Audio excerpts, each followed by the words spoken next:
The Bob Mills Weather Center, meteorologist Stephen Nehrenz. Well, it has been quite the wintry mess this morning, especially these last few hours with all the sleet that's piled up across a good chunk of northeastern Oklahoma, including downtown Tulsa. You know, we were kind of chuckling about it, maybe not so much chuckling for others, but you talk about we had the donut hole of snow over Tulsa last week.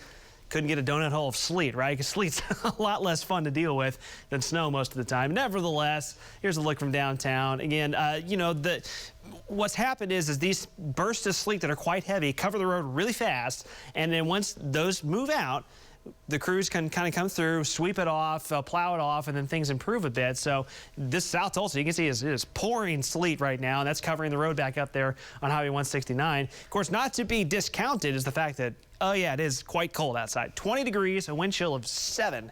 You have to be out and about. Thankfully, winds aren't just howling at 30, 40 miles per hour, but even a 10, 15 mile an hour breeze in this cold and the sleet does not feel nice. Upper teens, low 20s in most spots, mid 20s in southeastern Oklahoma. We're not going to move much from here. We'll climb a few degrees this afternoon, but we're going to stay well below freezing. And again, wind chills single digits along and north of I-44.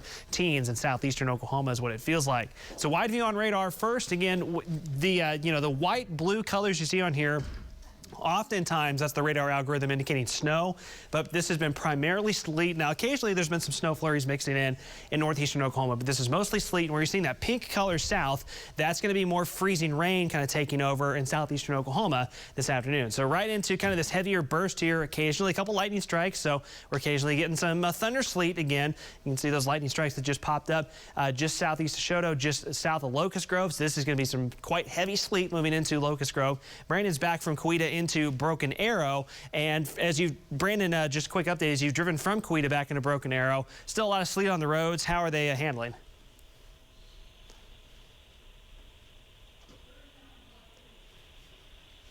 We'll try Brandon one more time. Brandon, if you're there, can you give me a quick update? Oh, yep, sorry about that, Stephen. Yeah, so here at Aspen and 81st and Broken Arrow, yeah, traffic's moving along fairly slow. We've got a really moderate to heavy band of sleet falling right now. Like you said earlier, once the road crews try to plow that off, it just comes right back and fills it in. So it's going to be an off and on thing, but we'll continue to monitor it. Stephen. All right, Brandon, appreciate it very much. So once again, as you mentioned, just you got to take it slow. I know that's obvious, but please continue to do so. Down into Cherokee County, Sequoia moving from Park Hill to Tahlequah now, just kind of south of there. And Sequoia, you can see we've at least got some of the road free here, but how is that handling there in Cherokee County? Yes, Stephen, they plowed it, and just like Brandon was saying, as soon as they get it plowed, I'm in another moderate band of sleet right now coming over. Still headed south on 82, and we'll keep you updated. Back to you, Steve. Appreciate it very much. You guys have been out all morning. Greatly appreciate all these reports here, because this will continue through the afternoon, continue to shift further south. Then we've got more rounds Tuesday and potentially into Wednesday as well.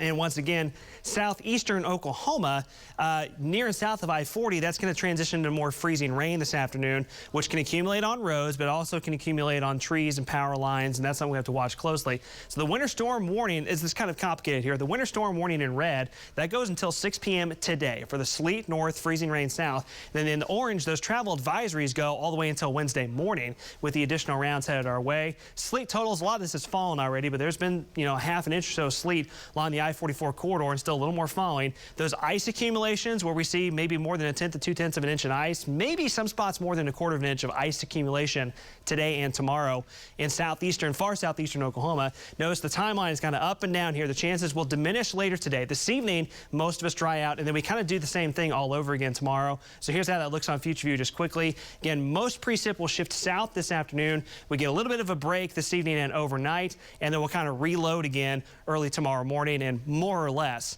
do this all over again, with temperatures still staying well below freezing in the teens and 20s on Tuesday. It means there's not going to be a whole lot of melting on our own without the road crews helping us out, which they will. But roads will continue to be an issue for a few more days here. Looks like it'll take us to be about Thursday before we can creep back above the freezing mark, but much better weather ahead for the weekend. Thank you, Steve.